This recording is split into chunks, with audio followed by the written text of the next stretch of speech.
So ఇవాళ తెలంగాణ రాష్ట్రం అంతా కూడా భూభారతి అనే చట్టం ఎట్లా పనిచేస్తుంది, భూభారతి చట్టంలో ఏమున్నాయి, ధరణిని బంగాళాఖాతంలో కలిపేసినామని చెప్పేసి కాంగ్రెస్ నాయకులు వైపు చెప్తా ఉన్నారు.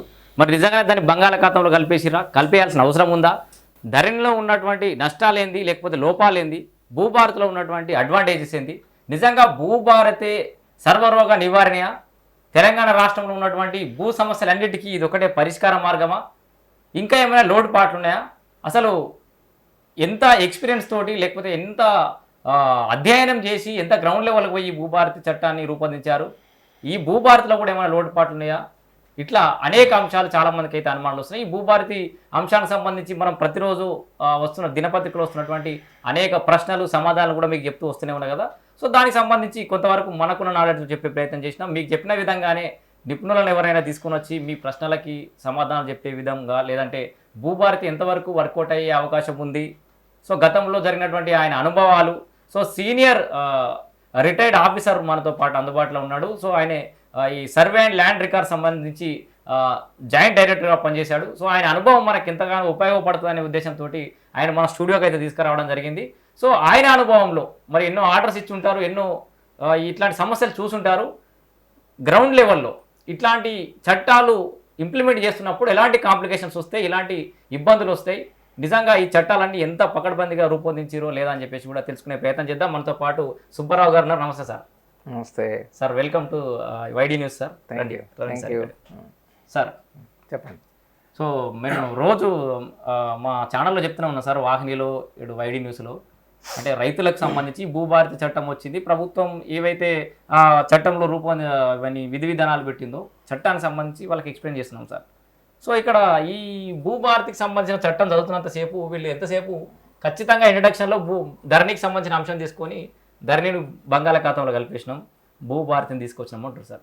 సో నిజంగా ధరణిని బంగాళాఖాతంలో పడేయాల్సిన అవసరం ఉండేనా, అసలు భూభారతిలో ఎంతవరకు అడ్వాంటేజ్ ఉన్నాయి, భూ సమస్యలు తీరే అవకాశం ఏమైనా ఉందా? బంగాళాఖాతంలో పడేయడం కాదండి, అదే డేటాబేసు తీసుకొని మనం స్టార్టింగ్ పాయింట్గా తీసుకొని అందులో ఉన్న లోపాలన్నీ సవరించి ఎవరికన్నా అన్యాయం జరిగితే అది దిద్దుబాటు చేయాలి తప్ప పూర్తిగా డంప్ చేస్తే ఏముంటుంది, జీరో ఉంటుంది. జీరో ల్యాండ్ రికార్డ్స్ మనం స్టార్ట్ అవ్వలేం కదా. అంటే వీళ్ళు కూడా డేటాను ధరణిలో ఉన్న డేటాని యాజ్ టీజ్ గా భూభారతిలో డంప్ చేశారు. అంతకుముందు కూడా ధరణి పెట్టినప్పుడు కూడా పాత డేటానే తీసుకొచ్చారు.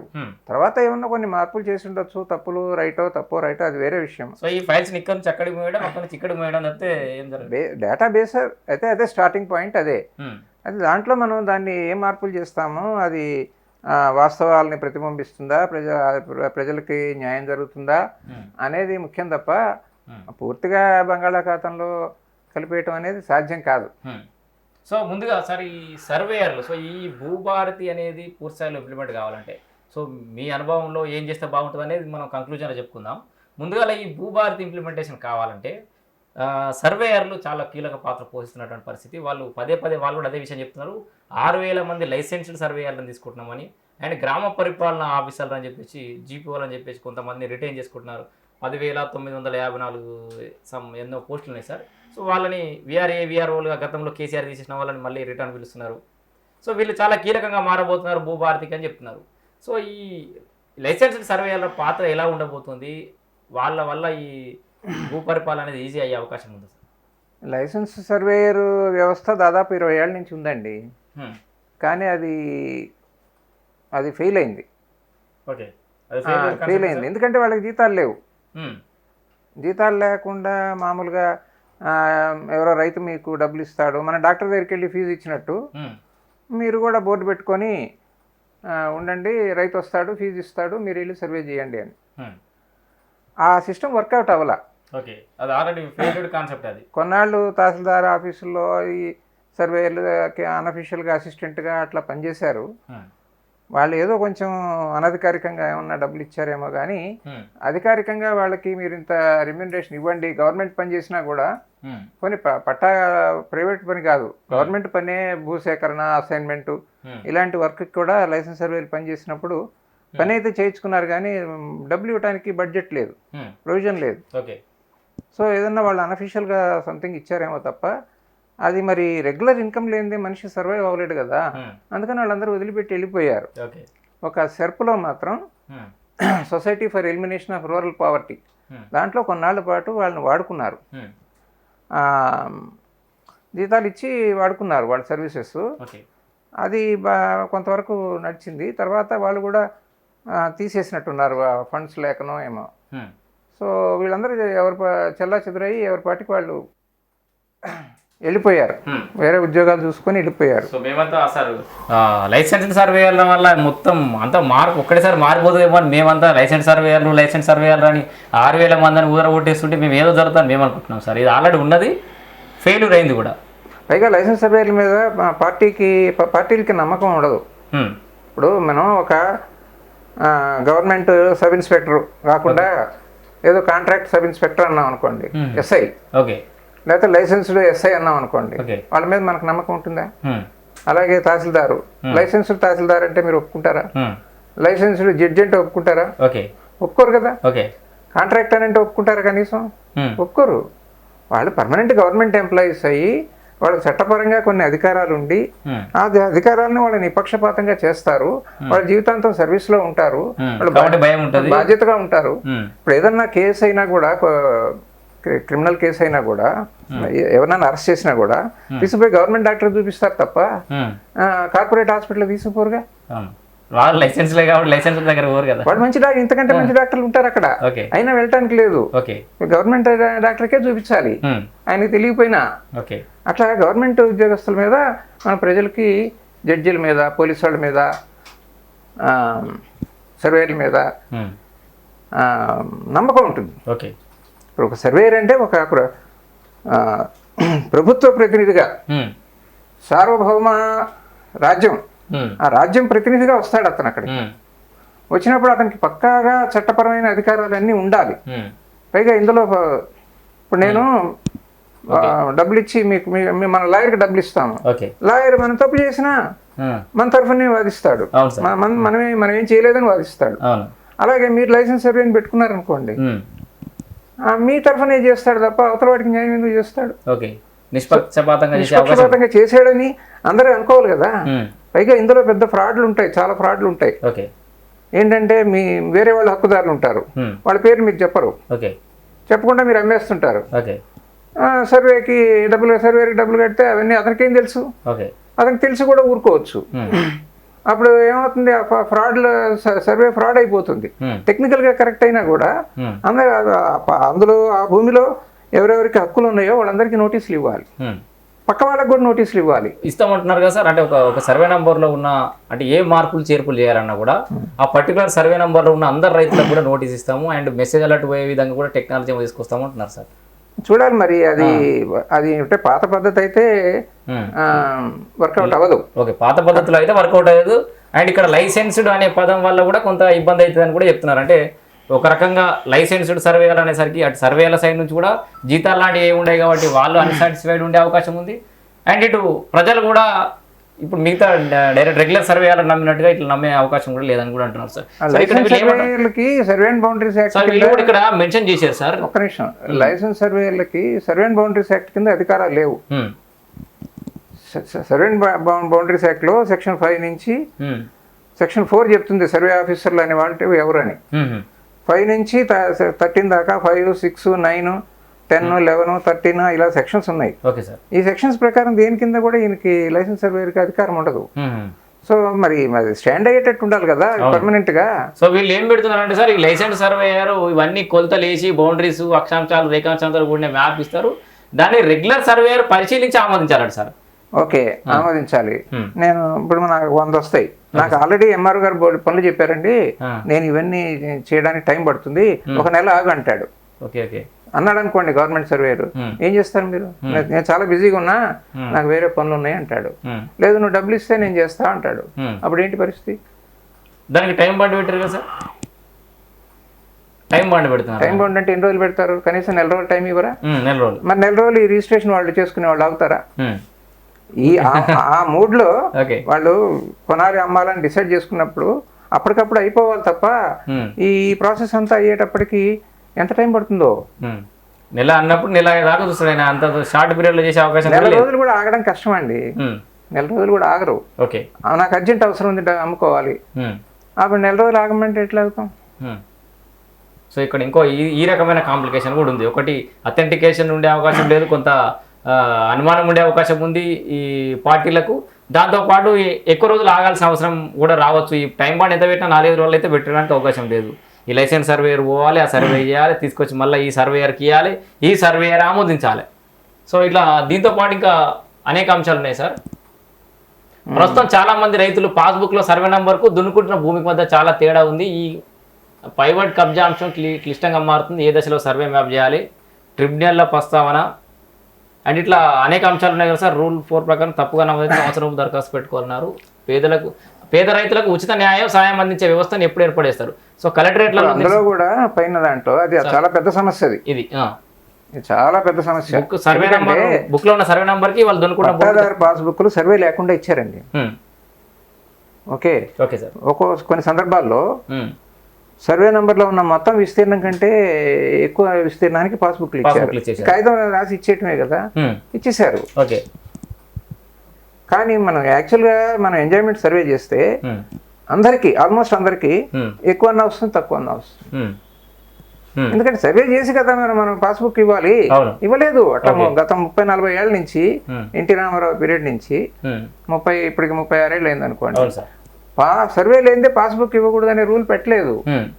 అందుకని ఏముంది, ఎవరు వచ్చి వాళ్ళు డాక్యుమెంట్లు, వాళ్ళ స్టేట్మెంట్లు, వాళ్ళ క్లెయిమ్స్ ఆధారంగా ఇచ్చేసారు. ఇప్పుడు దీనికి సొల్యూషన్ అంటే రైతులే ఈ లైసెన్స్ సర్వేలతోటి ఏదో ఫీజు కట్టి సర్వే చేయించుకునే కంటే ప్రభుత్వం సర్వే చేస్తే వర్కౌట్ అయ్యే అవకాశం ఉందా సార్? సొల్యూషన్ ప్రభుత్వ సర్వేరే చేయాలి, చేస్తే బెస్ట్ నా అభిప్రాయం. పూర్తిగా ఉన్న ల్యాండ్ మొత్తం సర్వే చేసే చాలా సెన్సిటివ్ మ్యాటర్ అండి ల్యాండ్ అనేది. ఎవరో లైసెన్స్ సర్వేయర్ వచ్చి వాడు ఉంటాడు, రేపు ఎక్కడికి పోతాడో తెలియదు. పైగా దాంట్లో కూడా చాలా సాధక బాధకాలు ఉన్నాయి. ఇప్పుడు సపోజ్ ఊరికే మనం ఆర్గ్యుమెంట్ సేక్ అనుకుందాం, మీరు 6,000 మంది లైసెన్స్ సర్వేని రిక్రూట్ చేశారు అనుకుందాం. 6,000 మంది లైసెన్స్ సర్వే రిక్రూట్ చేస్తే సపోజ్ అందరూ హైదరాబాద్లో ఉన్నారనుకోండి, వాళ్ళందరూ ఓకే, మీకు ఎక్కడో ఏ ఆదిలాబాద్లోనో మంచిర్యాలలోనో మీరు అప్లై చేస్తారు సర్వేకి. ఇక్కడ నుంచి వెళ్ళాలి కదా, వెళ్ళడానికి రానుకోని కాస్ట్ అవుతుందా? లైసెన్స్ సర్వేయర్ ఇక్కడే ఉండాలనే రూల్ లేదు కాబట్టి ఇక్కడ అందరూ వచ్చి హైదరాబాద్లో ఎక్కడైనా ఉండొచ్చు, నిజామాబాద్లో ఉండొచ్చు, మహబూబ్ నగర్లో ఉండొచ్చు, ఎక్కడైనా ఉండొచ్చు. ఆ ప్లేస్కి సర్వే చేయాల్సిన ప్లేస్కి 100-150 కిలోమీటర్లు ఉండొచ్చు. ఎలా వెళ్తాడు అంటే రావడానికి పోవడానికి ఖర్చులు, తర్వాత సర్వే ఎక్విప్మెంట్ తీసుకుపోవాలి. ఊరికి ఉట్టి చేతితో పోయి చేసేది కాదు. టోటల్ స్టేషనో ఏదో రోవరో ఏదో ఒకటి తీసుకొని ఎక్విప్మెంట్ తీసుకొని వెళ్ళాలి. దానికి ట్రాన్స్పోర్ట్, ఈవెన్ మండల హెడ్ క్వార్టర్ నుంచి మీరు ప్రొవైడ్ చేసినా కూడా ఒక ఆటో వేసుకొని పోవాలి ఫీల్డ్కి. అతనికి ఒక అసిస్టెంట్ కావాలి. ఇప్పుడు ఇవన్నీ కలిపి కవర్ అయ్యి మళ్ళీ అతనికి డబ్బులు మిగలాలి. అంత ఫీజు ఇస్తారా? ఇవ్వరు. మీరు 3,000, 5,000, 10,000 ఇస్తారా? ఇవ్వరు. అందుకని అతనికి వర్కౌట్ అవ్వదు. అదే మీరు లోకల్గా ఉండే విలేజ్ సర్వేర్ అయితే, గవర్నమెంట్ సర్వేర్ కాబట్టి కంపల్సరీగా రోజు వచ్చి ఎంఆర్ఓ కనపడాలా, ఎన్ఫోర్స్ చేయొచ్చు. రోజు ఉంటాడు అక్కడ ఎంఆర్ఓ ఆఫీస్లో.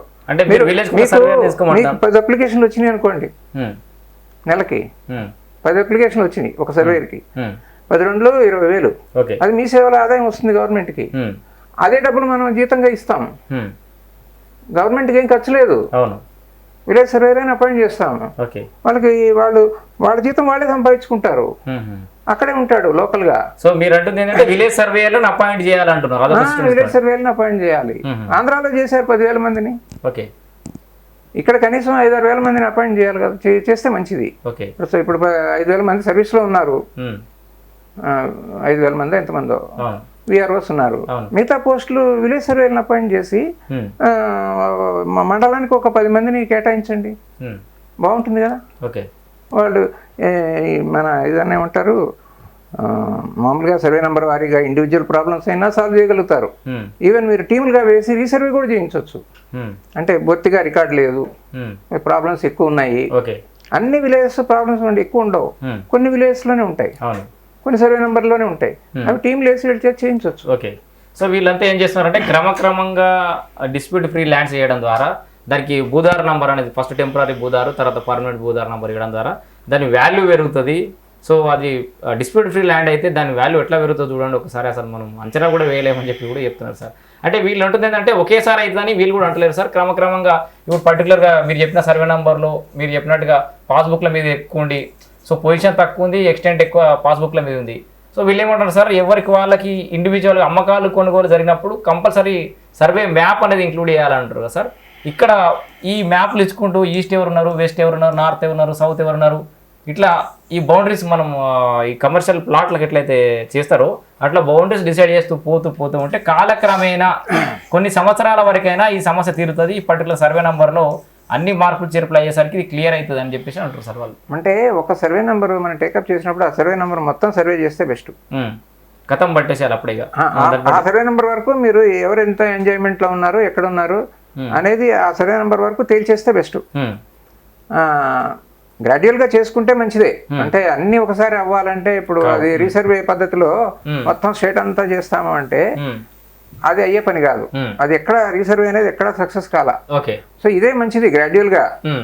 కాకపోతే ఏంటంటే ఒక సర్వే నెంబర్కి వెళ్ళామంటే ఆ సర్వే నెంబర్ మొత్తం కంప్లీట్ చేసుకోవాలి. ఒకళ్ళు అడిగారని చెప్పి అందులో 20 ఎకరాలు ఉంటే అందులో 1 ఎకరం మాత్రం సర్వే చేస్తే మిగతా 19 ఎకరాలు అది ఇప్పుడు తేలాల. అందుకని అంటే సర్వే నెంబర్ వారీగా మనం చేస్తే కొన్నాళ్ళకి ఆ విలేజ్లో పట్టా నెంబర్లన్నీ చాలా మటుకు కరెక్ట్గా ఉంటాయి. అండ్ ఇంకా భూభారతి రూల్స్ పై రెవెన్యూ అధికారులకు ఉద్యోగులకు కూడా అవగాహన కల్పించారు అని చెప్పేసి కూడా సార్, వాళ్ళకు కూడా పూర్తిస్థాయి అవగాహన లేదంటున్నారు. అట్లానే ఒకే సర్వే నెంబర్లో 100 ఎకరాలు ఉంటే అందులో కొంత భాగమే ప్రభుత్వానిది, కానీ పూర్తి విస్తీర్ణాన్ని పిఓబిలో నమోదు చేశారు. దాంతో వేలాది మంది ఇబ్బంది పడుతున్నారు. అప్లై చేస్తే కాస్ట్లా సేత్వారు అంటున్నారు. సుమోటోగా ఎందుకు పరిష్కరించకూడదని అంటున్నారు. సో సుమోటోగా పరిష్కరించాలండి. ఇవి ఏంటంటే 100 ఎకరాల్లో 5-10 ఎకరాలు ప్రభుత్వాన్ని ఉంటే మిగతా మొత్తం పెట్టేసి అంటే గతంలో పాస్బుక్ ఇచ్చిన ల్యాండ్స్, రిజిస్టర్డ్ ట్రాన్సాక్షన్స్ అయినా రిజిస్ట్రేషన్ జరిగిన ల్యాండ్స్ వాటికి కూడా పాస్బుక్లు ఇచ్చిన ల్యాండ్స్ కూడా ఈ సేత్వారనో లేకపోతే పాత రికార్డ్ ఏదో చూసి పాత పహానీలు చూసి మొత్తం గవర్నమెంట్ ల్యాండ్స్ ప్రొహిబిటెడ్ లిస్టులోకి తోసేశారు. అట్లా కాకుండా ఇప్పుడు అదేంటంటే అది చాలా అన్యాయం జరిగింది. అన్యాయం జరిగింది. మరి అవన్నీ దాన్ని ఎవరు కూడా గవర్నమెంట్ అన్నది ప్రైవేట్గా పట్టా ల్యాండ్గా మార్చడానికి భయపడతారు అందరూ రెవెన్యూ ఆఫీసర్లు. మరి సుమోటోగానే చెయ్యాలి. అవును సార్. వాళ్ళు ఎక్కడో 1 సంవత్సరం ఫీజు కట్టకపోతే దాన్ని ఖరీజ్ ఖాతా అని చెప్పి సర్కారీ అని ఎన్నో ఉంటే సర్కారీ అని పెట్టేస్తారు అని చెప్పేసి కూడా చెప్తున్నారు సార్. అంటే ఖరీజ్ ఖాతా అంటే పాత రోజుల్లో శిస్తు కట్టలేక భూములు వదులుకునేవాళ్ళు, వాటిని ఖరీజ్ ఖాతా అంటారు. అవి అన్ని గవర్నమెంట్ ల్యాండ్సే. వాటిని మీరు అసైన్మెంట్ చేయండి బీదోళ్ళకి, తప్పే ఉంది, మంచిదేగా. లేదు అర్హులైన వాళ్ళ కబ్జాలో ఉందనుకోండి, అది సర్వే చేసి వాళ్ళకి అసైన్మెంట్ ఇవ్వండి, మంచిది కదా సార్. ఇప్పుడు ఈ రైట్ టు ప్రైవసీ అనేది తీసేసినామని అంటున్నారు సార్. అది ఏ కోవలకు వస్తే దాన్ని ఎట్లా చూడొస్తాం మనం? రైట్ టు ప్రైవసీ అంటే గతంలో అధికారులు, కొంతమంది లీడర్లు, కావాల్సిన వాళ్ళు, బాగా పలుకుబడిన వాళ్ళు భూములు ఎక్కడ ఉన్నాం, ఎవరి దగ్గర ఉన్నామని తెలియకుండా అవిట్లని ధరణిలో కనిపించకుండా చేశారు. ఇప్పుడు అదంతా తీసేస్తున్నాం మేము, రైట్ టు ప్రైవసీ తీసేస్తున్నామని చెప్పి అంటున్నారు వీళ్ళు. అది పారదర్శకత ఉంటేనే మంచిదండి. అసలు పహానీలో పాత రోజుల్లో మొత్తం ల్యాండ్స్ అంతా ఉంటాయి, విలేజ్లో ఉన్న ల్యాండ్స్ అన్నీ అందులో రికార్డ్ అయి ఉంటాయి. మొత్తం ఏ సర్వే నెంబరు, అది పొరంబోక్ కానీ పట్టా కానీ ఏ ల్యాండ్ అయినా సరే మొత్తం అన్ని సర్వే నెంబర్లు, అన్ని సబ్ డివిజన్స్, మొత్తం ఆ విలేజ్ విస్తీర్ణం మొత్తం లెక్క చెప్తారు. ఇప్పుడు కొంత మాత్రమే మేము ధరణిలో చూపిస్తాము లేకపోతే భూభారతిలో చూపిస్తాము అంటే కరెక్ట్ కాదు. అది గవర్నమెంట్ ల్యాండ్ కానీ, ప్రొహిబిటెడ్ ల్యాండ్ కానీ, పట్టా ల్యాండ్ కానీ, పొరంబోక్ కానీ ఏదన్నా కానీ మొత్తం అన్నీ పారదర్శకంగా చూపించాలి. అసలు ఏ ఆర్డర్ అందులో ఇప్పుడున్న రికార్డులో ఏ ఆర్డర్ అయినా, ఏ మార్పు చేయాలన్నా ఎంక్వైరీ ఉండాలి, సర్వే ఉండాలి. ఈ సర్వే లేకుండా, ఎంక్వైరీ లేకుండా ఏమీ చేయకూడదు నాకు తెలిసినంత మటుకు. అది సో సర్వే ఎంక్వైరీ లేకుండా మీరు ఏం చేయకూడదు అని చేయకూడదు. సో మీరు చాలా వ్యాలిడ్ అంశాలు, చాలా అంశాలు చెప్పారు సార్. ఒకటేమో లైసెన్స్డ్ సర్వేయర్లు, లైసెన్స్ అనే పదం ఉంటే కొంత ఇబ్బంది తలెత్తే అవకాశం ఉందంటున్నారు. ఇంకోటి అన్ని విలేజ్ అంటే విలేజ్లో ఉన్నటువంటి అన్ని రకాల భూములకు ఒకే దగ్గర పారదర్శకంగా ఉండాలి, లిస్ట్ షో చేయాలి మొత్తం అన్ని.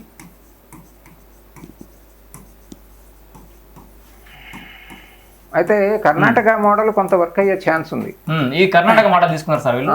అది కొంత వర్క్ అయ్యే ఛాన్స్ ఉంది. ఏంటంటే మనం మీ సేవలో అప్లై చేసామనుకోండి, మీ సేవలో అప్లై చేస్తే అది కంప్యూటరే ఆటోమేటిక్గా ఆ మండలానికి కొంతమంది విలేజ్ సర్వేలు అటాచ్ అయి ఉంటారు. విలేజ్ సర్వేలు కాదు, లైసెన్స్ సర్వేలు అటాచ్ అయి ఉంటారు. అర్థం కాలేదు సార్ అది. ఇప్పుడు మీరు ఒక మండలంలో అప్లై చేశారు సర్వేకి, మీ సేవ ద్వారా అప్లై చేశారు. అవును.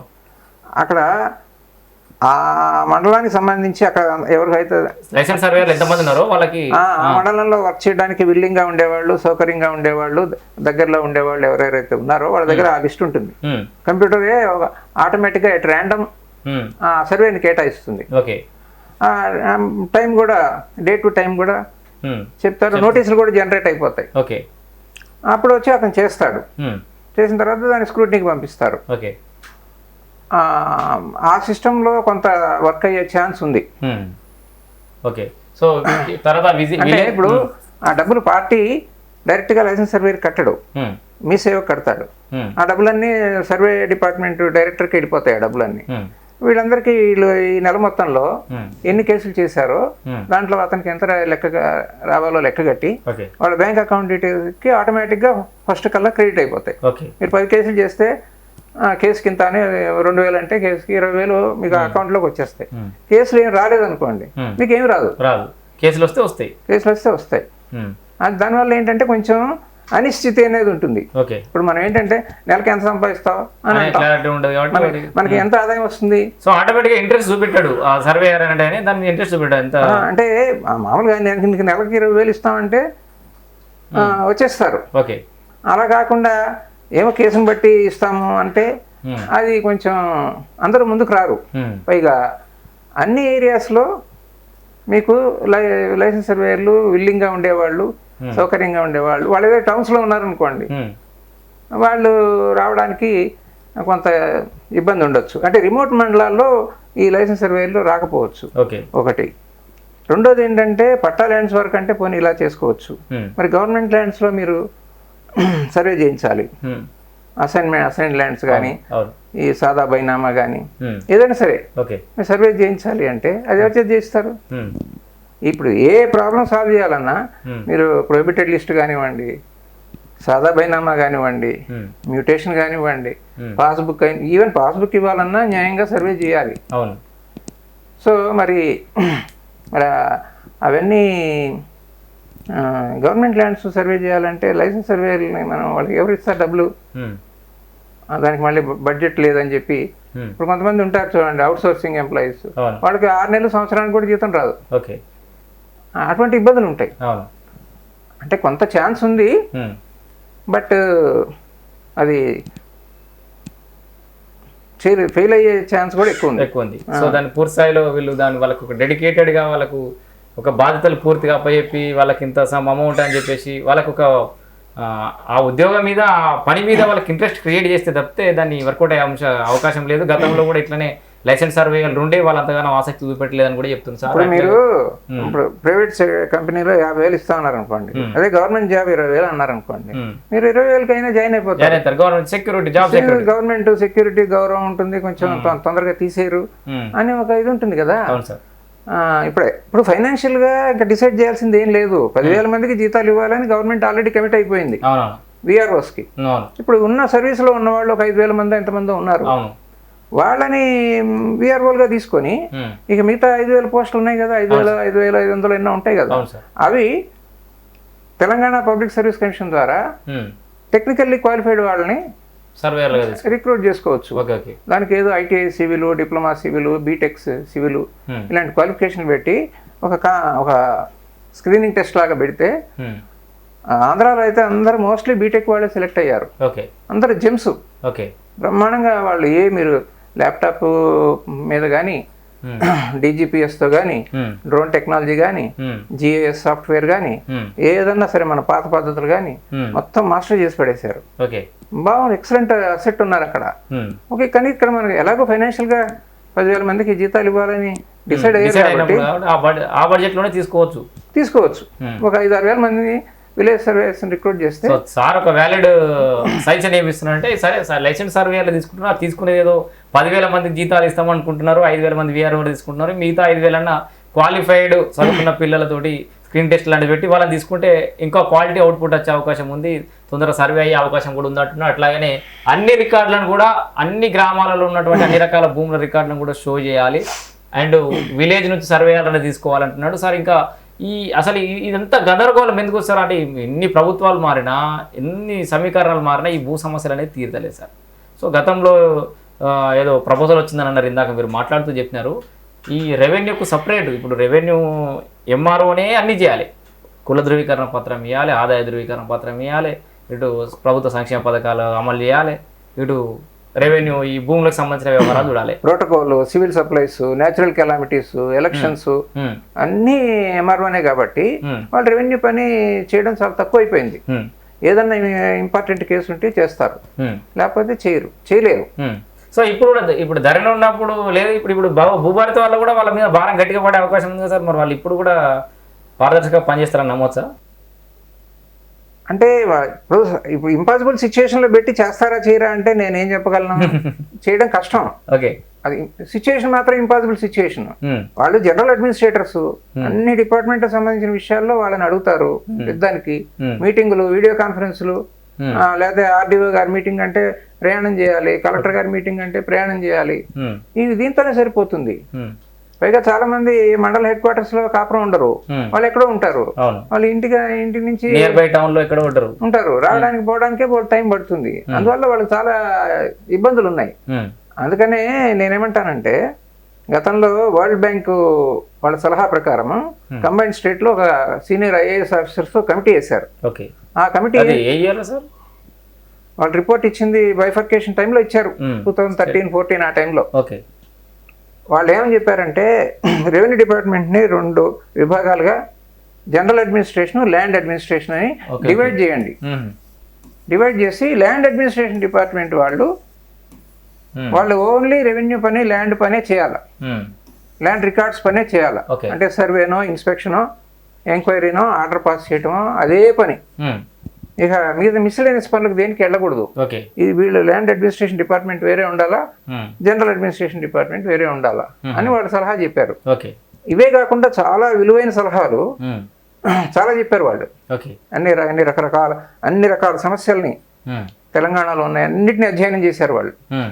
అసైన్మెంట్ ల్యాండ్స్ లో ఏం సమస్యలు ఉన్నాయి, ఇనామ్ ల్యాండ్స్ లో ఏం సమస్యలు ఉన్నాయి, టెనెన్సీ ల్యాండ్స్ లో ఏం సమస్యలు ఉన్నాయి, ఫారెస్ట్ ల్యాండ్స్ లో ఏం సమస్యలు ఉన్నాయి, ట్రైబల్ ల్యాండ్స్ లో ఏం సమస్యలు ఉన్నాయి, ఇట్లా వక్ఫ్ ల్యాండ్స్, ఎండోమెంట్స్ ల్యాండ్స్, ప్రొహిబిటెడ్ లిస్టులు, వీటన్నిటికి సంబంధించి సమగ్ర అధ్యయనం చేసి వాళ్ళు చాలా సిఫార్సులు చేశారు.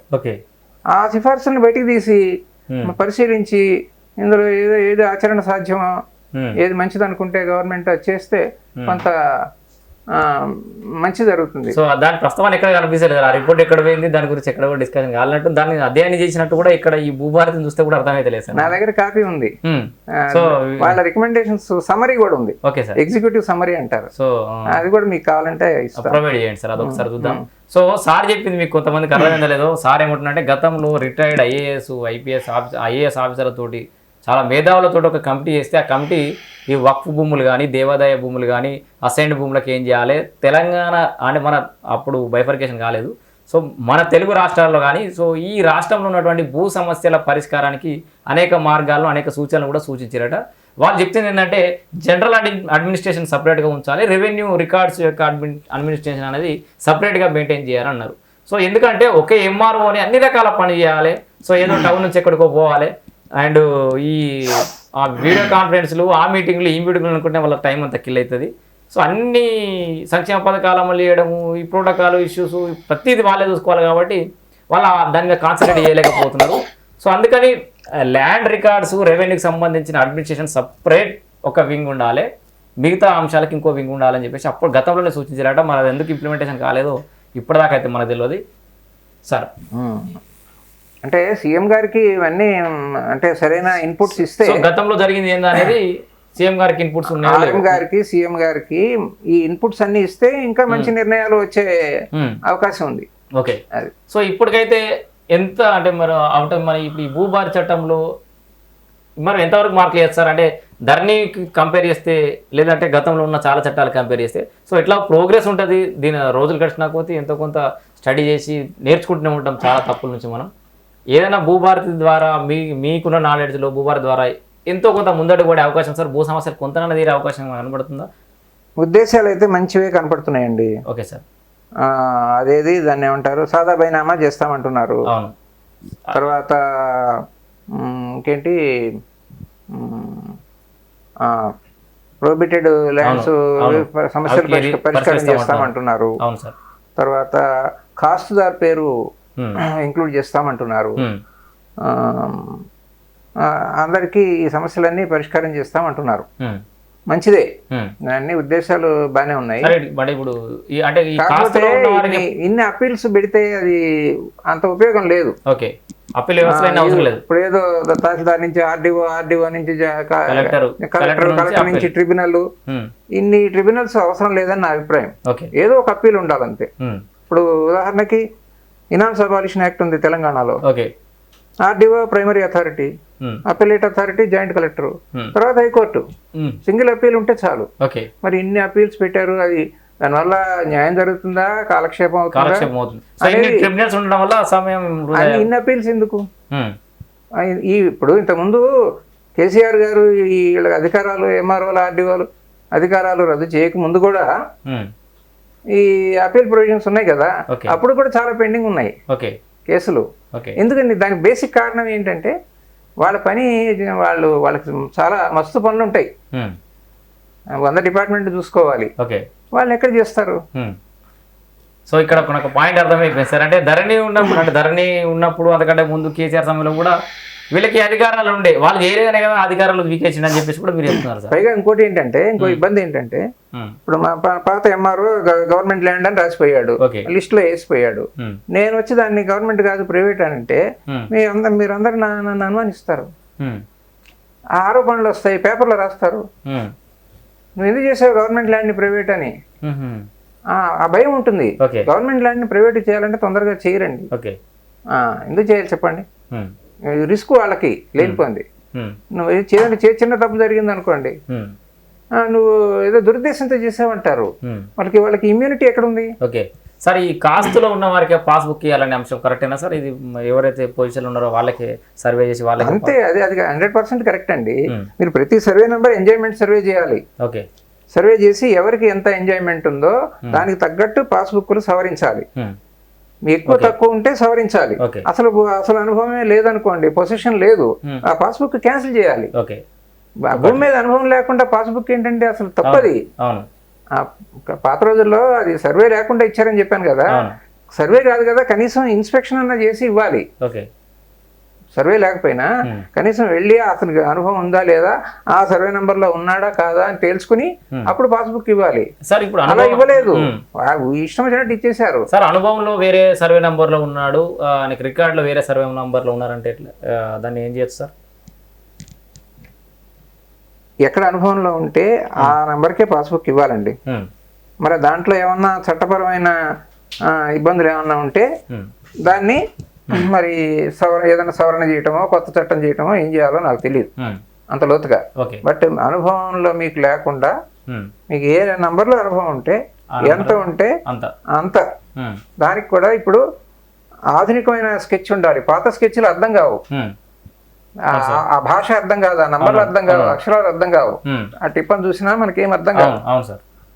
మామూలుగా అందరికి అర్థమయ్యే నంబర్లు, మన అక్షాంశ రేఖాంశాలు, ఏరియా కూడా ఏదో ఇన్ని ఎకరాలు ఇన్ని గుంటలని కాకుండా అది కూడా పెట్టచ్చు అప్రాక్సిమేట్ గా, ఇంకా ప్రిసైజ్ గా ఇన్ని చదరపు మీటర్లు, అర్థమయ్యే భాషలో ఇన్ని హెక్టేర్లు, ఇన్ని చదరపు మీటర్లు. సో ఆ రికార్డ్స్ అన్ని అప్డేట్ కావాల్సిన అవసరం ఉంది. ఇప్పటికి కూడా సార్ చాలా మంది ఆ పాని నక్కలు అవన్నీ తీసుకుంటే ఇక అదే 2000లోకి వస్తే తప్పితే అంతకంటే ముందు భాష అర్థమయ్యే పరిస్థితి లేదు సార్. అంటే డీటెయిల్స్ అన్ని అట్లా అయిపోయినాయి. ఇప్పుడు మనకి ల్యాండ్ రికార్డ్స్ బేసిక్ గా 2 టైప్స్ అండి.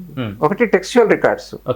టెక్స్చువల్ రికార్డ్స్ అంటే మనం అక్షరాలు, సంఖ్యలు ఉంటాయి అందులో. టెక్స్చువల్ రికార్డ్స్ అంటే ఇప్పుడు పహాని, సేతువారు, ఆర్వారు, ఇవన్నీ టెక్స్చువల్ రికార్డ్స్.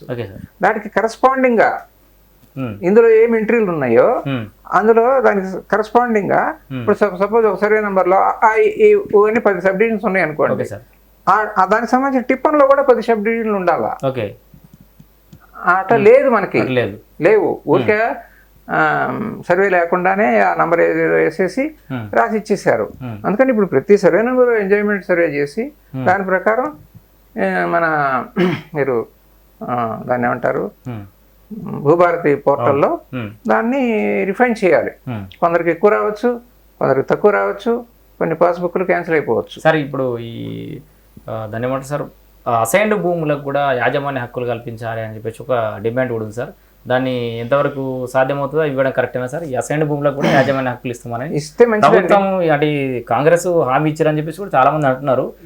ఇస్తే మంచిదే, ఇవ్వాల్సిందే. కాకపోతే ఏంటంటే అసైన్మెంట్ భూముల్ని సర్వే చేయాలి. ప్రతిదానికి ముందు అసలు ఫస్ట్ స్టార్టింగ్ సర్వే అనేది స్టార్టింగ్ పాయింట్. అందుకనే నేను లైసెన్స్ సర్వే అని అది కొంచెం గాలిలో వదిలేసినట్టుంది. అవునవును. అలా కాకుండా గట్టిగా ఉండాలి. వీళ్ళకి హక్కులు ఇవ్వాలంటే ఖచ్చితంగా పకడ్బందీగా సర్వే కావాలి. సర్వే చేసి అందులో అనాక్యుపైడ్ భూమి ఏంటి, అసలు